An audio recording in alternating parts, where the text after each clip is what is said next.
the phonological analysis of YouTube poop. Thank you, Jacob. Great. Hi, everyone. I'm Jacob. I'm a master's student in computational linguistics at Stony Brook University. And today I'm going to give a phonological analysis of YouTube poop, which for at least some of you in the audience probably raises this question. So let's take that one step at a time. Let's start with YouTube poop. So YouTube poop is a pretty long time type of YouTube video that is very explicitly meant to be humorous. The way a YouTube poop is constructed, existing source footage will be edited in all sorts of different ways to try to make it funny.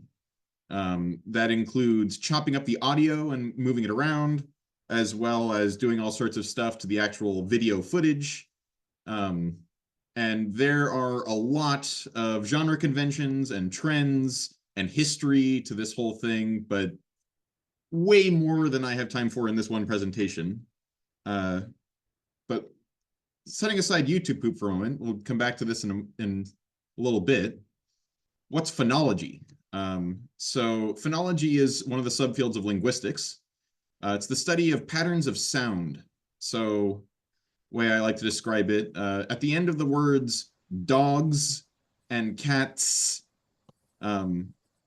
native English speakers will register those words as ending with the same thing, even though acoustically it's not the same sound that you make. One of them is voiced, z, and the other one is unvoiced, s. Yet you recognize them the same way. That's something that your brain does, and that's what a phonologist might be interested in.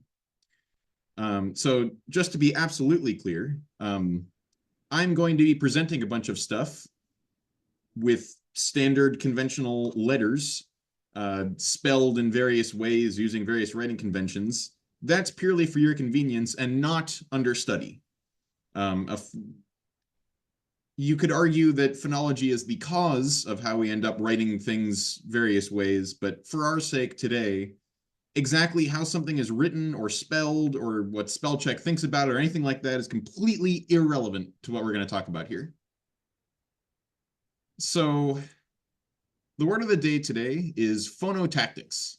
This is a particular subfield of phonology, and it aims to answer the question, for a particular language, which sounds can go together? So just for kind of an intuitive way of coming at this, consider these as possible words of English, and I'm going to pronounce each one and think about, could this possibly be a word that'd be an English word? Or if you prefer to think about it this way, you know, could a company name itself this and expect people to be able to pronounce it well? Would it sound right, you know? So how about the word bnick or blick or ftuffle, vammed, plnop, tluk, nossix, grimple, nurwi, wiziv? Take a second. Some of those probably sound like, yeah, okay, maybe, and some of those don't sound right at all. So here's my judgments personally, and there are, you know, phonotactic studies that would support these particular ones. You know, blick is okay, but bnick is not in English. Nossix is okay, but wziv, not so much. Someone interested in phonotactics would be interested in explaining why these are the way they are. And in fact, some of these ones that I have in green here are actually the names of like bands or companies. I think blick is like an art supplier. This is what you'd expect from the things that are phonotactically permissible. When I just to double check myself, I Googled all these ones that are not phonotactically permissible, and there really is no such thing as plnop. Okay. So to be very specific, what we expect about phonotactically invalid words is that they are harder to pronounce, that if you say them aloud, people won't be able to hear you properly. They'll be harder for people to learn, or harder for children to learn when they're acquiring language, and harder to remember just in general. And as a result of that, overall, you won't see them getting repeated to others very much. They'll be harder to repeat to others. Okay, so that's our kind of baseline on phonotactics. So let's talk about online humor, the stuff that we incessantly repeat to others. So before we're ready to dive into YouTube poop, which has a bunch of stuff going on, I'm going to take a couple kind of narrower case studies just to, get ourselves oriented in the right direction. So this particular post got something over 300,000 notes on Tumblr some time ago, and you'll see different variations on it, different newer versions of it. And so here's a question you can ask yourself. Is windy a phonotactically valid word? You can think about that for a second. Would you expect that to be a word of kind of normal English? The answer to this one's pretty well understood. No. And that's the joke. The thing that makes it fucking windy funny is specifically that English speakers internally know that windy is not phonotactically permissible. And the reasoning for that is something linguists call nasal place assimilation. So English, like actually a bunch of other languages, not just ones that are related to English either. Latin has this, traditionally, as best as we can tell from our reconstructive studies. Japanese has this, and that's not related to English at all, right? But the idea is if you have a nasal sound like or or if there's a certain kind of sound after it called an oral stop, then your mouth should stay in generally the same position between those two. So that works out to being, you'll get the sound before P, like in lump, right? But you'll get the sound before T, like in, before T or D, like in lend, for example. You won't get lemmed, and you won't get lemp. So WIMD is an obvious violation of that. It's an M before a D, right? This rule would predict that that's phonotactically invalid. With that said, is WIMD really as bad as like that stuff I was saying before, like nick or plnop? I would say, well, there really aren't any words like plnop, but there actually are some words in English, just a few, that break the nasal place assimilation rules. Dreamt is a classic example. In some dialects of English, actually, you'll hear people inserting a P into dreamt, like drem, just to specifically fix this problem. But there's certainly dialects where people will just say dreamt, no P at all. So about WIMD, given those things I was saying before about the things you'd expect of phonotactically invalid words, is WIMD hard to pronounce? I mean, it's not for me. Is it hard to perceive correctly? Well, see, that's the trick to these online things. People are writing this in text. Doesn't matter whether you can hear it correctly, you can read it. Is it hard to learn? People are learning it. They're sending around to each other and putting it in memes. So it couldn't be that hard to learn. And is it hard to remember? Well, it must not be, because people are not only remembering it, but sharing it around with each other. So something about WIMD, even though we know it's phonotactically invalid, is somehow getting it repeated a lot. And there's a lesson to be learned here. These kinds of minor phonotactic violations actually make fantastic memes. It's just enough that it's just wrong enough that people notice it, and there's something funny about it, but it's not so far gone that you can't remember it or can't use it or can't pronounce it. So let's look at another meme just to, really cover our bases here. So spoopy is a piece of internet lingo. It's not, it doesn't correspond to one exact picture or source that I'm aware of. People say it came from this, it came from that. It seems to me like it came from a lot of places kind of the same time. It's been around since like 2009 at the latest that it could have possibly started. And around every October, you'll see a bunch of people posting that various things are spoopy, meaning kind of like spooky, right? But in some kind of humorous or cutesy way, not truly scary. So let's take this word spoopy. Is spoopy a phonotactically valid word? And as you might have guessed by the way I've been presenting all this, no. And that's the joke. The thing that distinguishes spoopy from spooky is specifically that spoopy violates what I'm calling the skick constraint.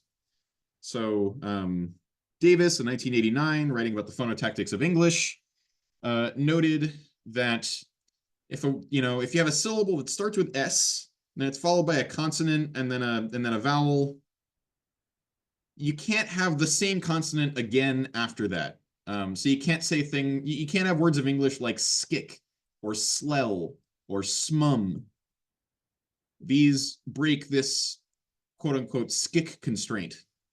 And this actually has one exception. For some reason, we can do this with T. You can have a word like state or stat, but only those and no others. So as a result of that, you shouldn't be able to have spoopy, which goes SP, a vowel sound, and then a P. But again, how big of a violation of our phonotactics is this really? Is spoopy hard to pronounce? No. Is it hard to perceive correctly? Well, first of all, it's written online, but also in my experience of saying this out loud, no. Is it hard to learn? Clearly not, again. And is it hard to remember?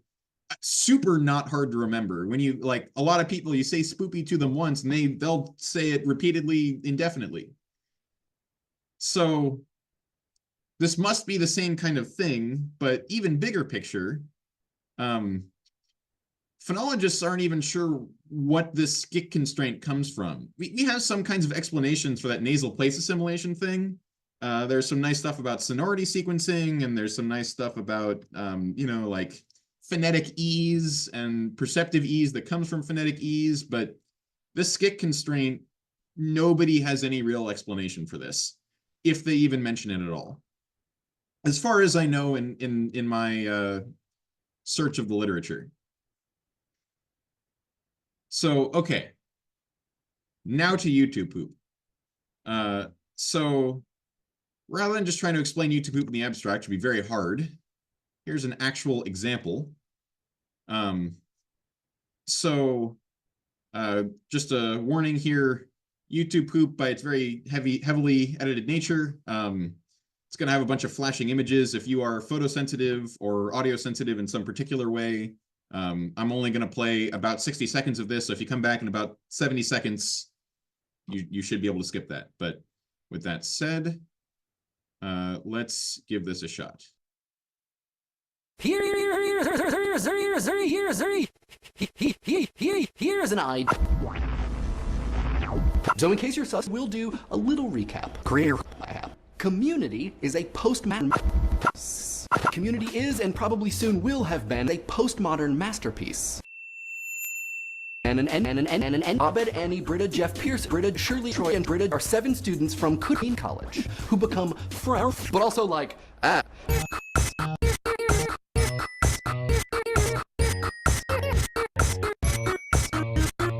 The show focuses on this group, their constantly shifting function, and when they join a Spanish, I am a Spanish! You need me. Let's see what you guys had to say about kicks. The Things One may be failing. The Things One points out a really interesting comparison between the universe and the universe. Wow. The Things One seems to be made of slow. The sort of shallow understanding of the damnation, which is also Tara Strong's mouth.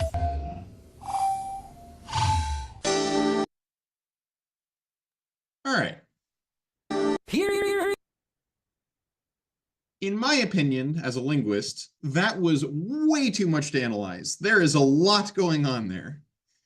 So let's narrow our focus a little bit. So one of the particular techniques, and this is a well-known thing to people who watch YouTube poops, as well as you can find this in like the very, very small amount of literature there is about YouTube poops. There's a particular thing they'll do with reversals. They'll take a piece of audio and then play it forwards and then backwards, or backwards and then forwards, to kind of reconstruct new sounds and words from the existing footage. So a thing I did, I watched hours of YouTube poop, and just wrote down every single reversal I heard. And it turns out what people actually do when they do this is very patterned.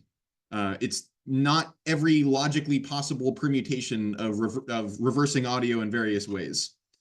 And specifically, to make sure I could get like a good phonological grip on this, I stuck to reversals where I could tease back apart what the original words were that had been edited. So with that said, here's just a sampling of the data that I got from that will be useful for our purposes here. So with that said, does anything stand out immediately? So if you look at these, right, so like, just to go from the top left here, they took, the source audio was .com. They played that backwards and then forwards, right? So they went and then created like the word mom, right? They took the word back, they played it forwards and backwards. Bab, right? So one thing, if you're paying attention a moment ago, that might come right up, hey, they're making these skicks. That exact thing that spoopy is, they do that here too. So what's going on here? It looks like they're actually trying to generate phonotactic violations on some unconscious level by doing this reversal process. So skooks is actually a whole series of YouTube poops that have built into them this reversal to create things that violate the skick constraint. The kind of main character of it, they took Scooby-Doo, Scooby, and edited it to skooks repeatedly and repeatedly. So with that said, I don't necessarily endorse watching every single YouTube poop. A lot of them have kind of a very childish sense of humor, and some of them are very outdated in terms of the kinds of jokes they're willing to make, but they're interesting from a linguistic standpoint. So let's look at what else they're doing. So there are a bunch of these that create a bunch of like specific target words, like sus or sos, or jaj. In my sample, joj, jaj, rar. So are these phonotactically valid? To that, I would say, actually, yeah, that I'm not entirely sure because they're not really like any English word that exists, but they probably are phonotactically valid. The reasoning why they make these is probably something different. It seems to be some kind of sub-meme, possibly to do with the sonority of these sounds. They'll go after particular words here, right? So, sorry, Jacob, 2 more minutes. Okay. What about the rest of these? Right, so you get words like brerb, greerg, flalf, frerf, freerf. What's going on here? Are these phonotactically valid? No, but nobody knows why. This is big news. So as a result of like getting all this YouTube poop data, I looked for things that had this pattern, right? Where take like flalf, it has the consonant F, then the consonant L, and then a vowel, and then L, and then back to F. It's palindromic, right? There are hints of people talking about this in phonotactics research, but nobody's ever characterized this directly like this, as far as I know. And even less is known about this than with skicks. Turns out there are none of these in English, and you can kind of feel how bad these are with a little experiment. I know I'm running out of time here, but I'll do this quickly. So if you think about the word like Teflon, you can imagine what that would sound like if you switched the L and the F sound. It would sound like Telfon. Try to do that with the word alfalfa with the first L and the F sound. If you think about it for a moment, you'll find it is a lot harder to do that. I'm saying that's probably because of this. You should end up with a flalfa, and that has flalf in it, which you can't comprehend. So because of facts like these, I'm actually now actively working on like a deeper linguistic inquiry about why this is like this. But I would have never even been tipped off to this generalization without doing this phonological analysis of YouTube poop. And kind of, that's where I land today. So with that, here's the YouTube poops I got my data from. Some of these are very long. Questions? Thank you, Jacob. You finished perfectly on time, so we have about 10 minutes for questions and comments. I saw that there was a question in the chat from Amy. So it's interesting and provocative. From Amy. Yeah. Yes, yeah. So the pleasure of comical mispronunciation. So what I'm saying is there's mispronunciation in the sense of like you'll find people just pronouncing things incorrectly when they perform a pronunciation, and that's a certain kind of thing, especially it happens for like bilingual speakers, right?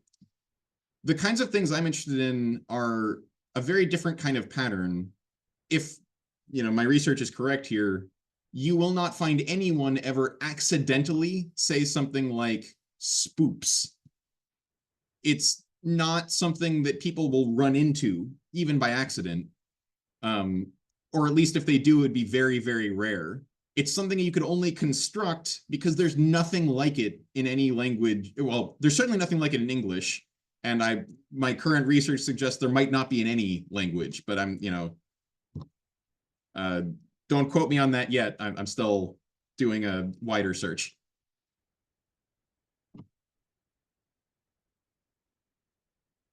Any other questions? Yeah, I see Sal has a question.